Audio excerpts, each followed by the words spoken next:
நமசிவாயம் வாழ்க, நாதன்தாள் வாழ்க. கடவுள் அனுகிரக நேயர்கள் அனைவருக்கும் இனிய வணக்கம். வாழ்க வளமுடன். நான் உங்கள் மயிலாடுதுறை ஜோதிடர் விஷால் விவர்தன் பேசுறேங்க. நம்முடைய கடவுள் அனுகிரக சேனல்ல நிறைய பயனுள்ள ஜோதிட தகவல்களை தொடர்ச்சியாக கொடுத்து வந்துட்டே இருக்கிறேன். பிளேலிஸ்ட் சென்று பாருங்க. ஜோதிடர் விஷால் விவர்தன் அப்படின்றது என்னுடைய 450க்கும் மேற்பட்ட ஜோதிட வீடியோக்கள், நியூமராலிசமான வீடியோக்கள், திருமண பொருத்தம் எப்படி பார்க்கப்படணும், பிரபலங்கள், அரசியல் பிரபலங்கள், இவங்களுடைய ஜாதக ஆய்வுகள், இது போன்ற நிறைய வீடியோக்கள் இருக்கும். அதை பார்த்து பயன்பெறுங்க. என்னிடம் ஜாதகம் பார்க்க ஸ்கிரீன்ல தெரியக்கூடிய 6381573180 என்ற நம்பர் மூலமாக வாட்ஸ்அப் மூலமா நீங்க ஜாதகம் அனுப்பி ஜாதகம் பார்க்கலாங்க. நம்ம இன்னைக்கு என்ன பதிவு பார்க்க போறோம் அப்படின்னா, திரு உதயநிதி ஸ்டாலின் அவர்கள் நேற்று துணை முதலமைச்சராக பொறுப்பேற்றாங்க. திரு உதயநிதி ஸ்டாலின் அவர்கள் துணை முதலமைச்சராக பொறுப்பேற்ற நேரமும் பதவியேற்ற நேரமும் முதல்வராகும் யோகமும் அப்படிங்கிற தலைப்புல இந்த வீடியோவை தரங்க. இந்த பதவியேற்ற நேரம் அப்படிங்கிறது எப்படி இருக்கு, திரு உதயநிதி ஸ்டாலின் அவர்களுடைய ஜனன ஜாதகம் எந்த மாரி அமைப்பு இருக்கு, தற்போது காலத்தினுடைய அமைப்பு என்ன அப்படிங்கிறதையும் நம்ம இந்த பதிவுல தெளிவாக பார்க்கிறோங்க. நேற்றைய தினம், அதாவது 29/9/2024 ஞாயிற்றுக்கிழமை நேற்று துணை முதலமைச்சராக திரு உதயநிதி ஸ்டாலின் அவர்கள் பொறுப்பேற்றாங்க. அந்த நட்சத்திரம் அப்படின்னு நீங்க பாத்தீங்கன்னா மக நட்சத்திரம். அந்த பதவியேற்ற நட்சத்திரம் மக நட்சத்திரம். நேற்றைய தினம் மக நட்சத்திரம், அதாவது 3 to 4 குளிகை நேரம். பொதுவாகவே குளிகை நேரத்தில் ஒரு காரியத்தை செய்தா அது மறுபடியும் நிகழக்கூடிய அமைப்பாக வரும். அதாவது சுபகாரியத்தை குளிகை நேரத்திலே செய்யலாம், தொடர்ச்சியாக நிகழக்கூடிய அமைப்பாக வரும். அப்ப அந்த 3 to 4 அப்படிங்கிற குளிகை நேரத்தில் தான் அந்த பதவியேற்பு விழாவானது சரியாக 3:30 மணிக்கு நடந்து. அந்த நேரத்தில் லக்னம்னு நீங்க பாத்தீங்கன்னா நேற்றைய தினத்தில் அந்த லக்னம் மகர லக்னமா இருக்கும். 9ஆம் இடம் பாக்கிய ஸ்தானத்திலே சூரிய பகவான் இருப்பார். அந்த சூரியனை இந்த குரு பகவான் பார்ப்பார். இது போன்ற அமைப்புல இருக்கும். அதே போல அந்த நட்சத்திரம்னு பாத்தீங்கன்னா மக நட்சத்திரம். அந்த பதவியேற்ற நட்சத்திரம் மக நட்சத்திரம். இவங்க திரு உதயநிதி ஸ்டாலின் அவர்களுடைய நட்சத்திரம் எது அப்படின்னா ரிஷபராசி மிருக சீரிஷ நட்சத்திரம் பிறந்திருப்பாங்க. அந்த மிருக சீரிஷ நட்சத்திரத்துக்கு 6வது நட்சத்திரம் சொல்லக்கூடிய சாதகத்தாரை நட்சத்திரம் தான் இந்த மக நட்சத்திரம். அப்ப இவங்க அந்த நட்சத்திரம் ஜனன நட்சத்திரம் எதுன்னா மிருக சீரிஷம். அந்த 6வது நட்சத்திரம் என்பது ஒரு அற்புதமான நட்சத்திரம். அந்த நட்சத்திர நாள்ல திரு உதயநிதி ஸ்டாலின் அவர்கள் துணை முதலமைச்சராக பதவியேற்றிருக்காங்க.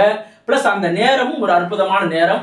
அந்த லக்னம் நேற்றைய தினத்தில் வந்த லக்னம் பார்த்தீங்கன்னா மகர லக்னம், 9ஆம் இடம் பாக்கியஸ்தானத்துல சூரியன் குரு பார்ப்பாரு.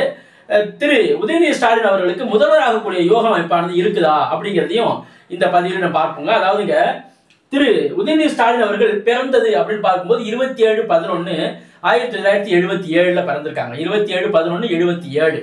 தற்போது 46 முடிந்து 47 நடந்துட்டு இருக்குங்க. திரு உதயநிதி ஸ்டாலின் அவர்களுக்கு நடக்கக்கூடிய தசை அப்படின்னு பார்க்கும்போதுங்க, சனி பகவானுடைய தசையில சுக்கிர புத்தி. கும்ப லக்னத்துல பிறந்திருக்காங்க. ரிஷபராசி மிருக சீரிஷத்துல பிறந்திருக்காங்க. கும்ப லக்னத்துல லக்னாதிபதியோட சனி திக்பலம், 7ஆம் இடத்துல திக்பலம். சனிக்கு வீடு கொடுத்த சூரிய பகவான் திக்பலம். பௌர்ணமி, கார்த்திகை பௌர்ணமி ஒட்டி பிறந்த ஜாதகம். கார்த்திகை பௌர்ணமியிலே பிறந்த ஒரு அற்புதமான ஜாதகங்க. சந்திரன் இங்கே உச்சம். செவ்வாய் பாருங்க 6ஆம் இடத்தில் அமர்ந்திருந்தாலும் கூட நீச்சபங்க ராஜயோகம். செவ்வாய்க்கு வீடு கொடுத்த சந்திர பகவான் உச்சம். செவ்வாய்க்கு வீடு கொடுத்த சந்திர பகவான் உச்சம். குருவும் புதனும் பரிவர்த்தனை பாருங்க. லக்னத்துக்கு 5ஆம் இடத்தில் லக்னத்தை குரு பார்ப்பார். லக்னாதிபதி 7ஆம் இடத்திலே திக்பலம். தற்போது திக்பலம் பெற்ற சனிபகவானோட தசை தற்போது நடைமுறையில் போயிட்டு இருக்கு. 2026 3வது மாதத்திற்கு பிறகு திரு உதயநிதி ஸ்டாலின் அவர்களுக்கு வரக்கூடிய புத்தி சனி தசையில சூரிய புத்தி. சூரியன் திக்பலம். சூரியன் அரசாங்க வழி ஆதரவு, உச்ச பதவி, இது போன்ற அமைப்பெல்லாம் கொடுக்கக்கூடிய கிரகம் எது? சூரிய பகவான். அப்ப அந்த சூரியன் எங்க இருக்காரு? 10ஆம் இடத்திலே அமர்ந்திருக்கின்றார். அந்த பௌர்ணமி சந்திரனுடைய பார்வையிலே அமர்ந்திருக்கின்றார். அப்ப அந்த சூரியன் இங்கே வலிமையாக இருக்கின்றார். குருவும் புதனும் பரிவர்த்தனை. அப்ப 5 குடையவரும் 11 குடையவர், பூர்வ புண்ணியாதிபதியும் 11 குடைய லாபாதிபதி என்று சொல்லக்கூடிய அந்த குரு பகவானும் பரிவர்த்தனை.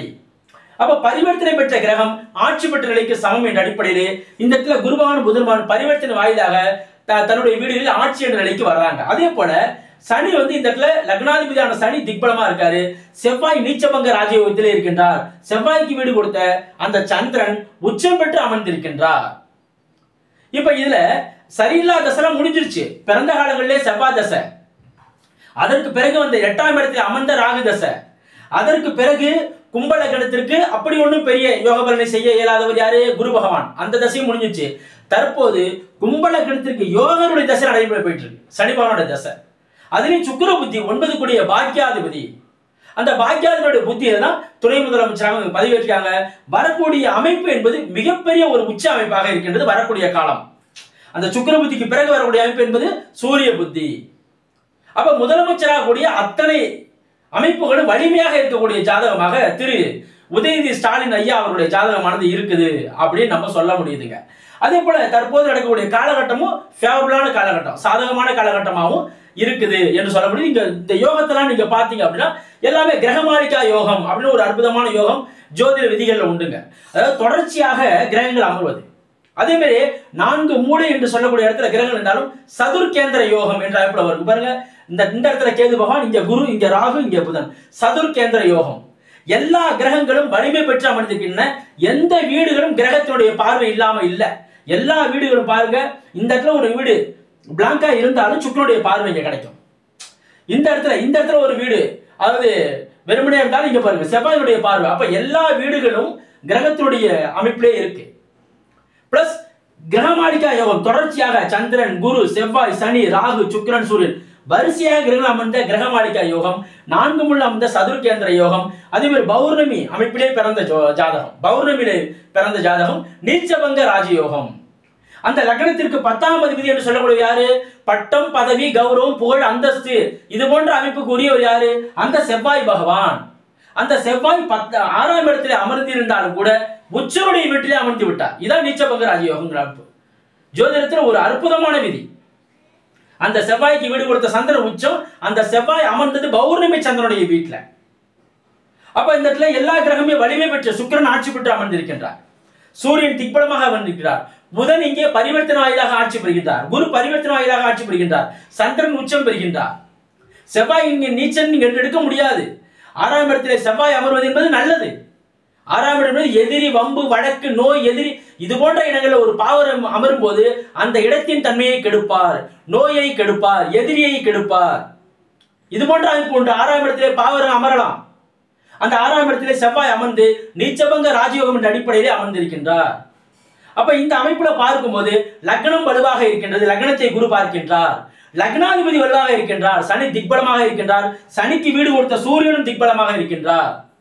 அப்ப ஜாதகம் வலிமையான அமைப்புல இருக்கும்போது முதலமைச்சராகக்கூடிய யோகம் அற்புதமாக பொருந்தி வரக்கூடிய ஜாதகமாக திரு உதயநிதி ஸ்டாலின் அவருடைய ஜாதகம் இருக்கின்றது. அதே போல பதவியேற்ற நேரமும் ஒரு அற்புதமான நேரமாக இருக்கின்றது. இந்த தேதியை நீங்க பாத்தீங்க அப்படின்னா 2 அதாவது 29/9/2024 தேதியில 2 வரும். 9/2/11 வரும். எல்லாத்தையும் கூட்டினீங்க அப்படின்னா 1ன்னு வரும். 1 சூரியனுடைய ஆதிக்கம். இந்த தேதி மாத வருடம் கூட்டி வரக்கூடிய அமைப்புகள் ரொம்ப வலிமையான அமைப்பு. தேதியை விட தேதி மாத வருடம் கூட்டுறோம் பாருங்க, அதுல வரக்கூடிய நம்பர் தான் ரொம்ப ரொம்ப முக்கியம். அதன் அடிப்படையில் பாருங்க 1 சூரியனுடைய ஆதிக்கத்துல வருது. அப்ப அந்த தேதியும் உங்களுக்கு சிறப்பா இருக்கு. அந்த மக நட்சத்திரம் 6வது நட்சத்திரம் சாதக தாரை நட்சத்திரமாக இருக்கு. அந்த குளிகை நேரம் என்பது தொடர்ச்சியாக பதவி ஏற்கக்கூடிய ஒரு அற்புதமான நேரம் என்று நம்ம சொல்லலாம். அப்ப எல்லா ரூபத்திலையும் பார்த்தாலும் சிறப்பான அமைப்பாக வரக்கூடிய காலங்களில் உச்ச பதவியில் அமரக்கூடிய ஒரு அமைப்பாக திரு உதயநிதி ஸ்டாலின் அவருடைய ஜாதகம் இருக்கு. இதற்கு முன்பு நம்ம கூட ஒரு வீடியோ போட்டிருக்கோங்க. அந்த பிளேலிஸ்ட் என்று பார்த்தீங்கன்னா தெரியும். திரு உதயநிதி ஸ்டாலின் அவர்கள் அமைச்சரான நேரமும் முதல்வராகும் யோகமும் அப்படிங்கிற ஒரு வீடியோ நம்ம ஆல்ரெடி போட்டிருக்கோம். அதுலேயே நம்ம திரு உதயநிதி ஸ்டாலின் அவருடைய ஜாதகத்தை நம்ம விலைக்கு போட்டிருக்கோம். அந்த அடிப்படையில் பார்க்கும்போது இந்த பதவியேற்ற நேரம் என்பது ஒரு அற்புதமான நேரமாகும். அவருடைய ஜனனகால ஜாதகமும் ஒரு அற்புதமான ஜாதகமாக இருக்கிறது என்ற அடிப்படையில் எதிர்காலத்துல ஒரு உச்ச பதவியில் வரக்கூடிய காலத்துல உச்ச பதவியில் அமரக்கூடிய ஒரு அமைப்பாக திரு உதயநிதி ஸ்டாலின் ஐயா அவருடைய ஜாதகமானது இருக்குது என்று நம்மளால தெளிவாகவும் உறுதியாகவும் சொல்ல முடியுதுங்க. இது போன்ற இன்னும் பல்வேறு ஜோதிட தகவல்களை தொடர்ச்சியாக நம்முடைய கடவுள் சேனல்ல பதிவு செய்வோம். நன்றி, வணக்கம். வாழ்க வளமுடன், வாழ்க வையகம், வாழ்க பிரபஞ்சம்.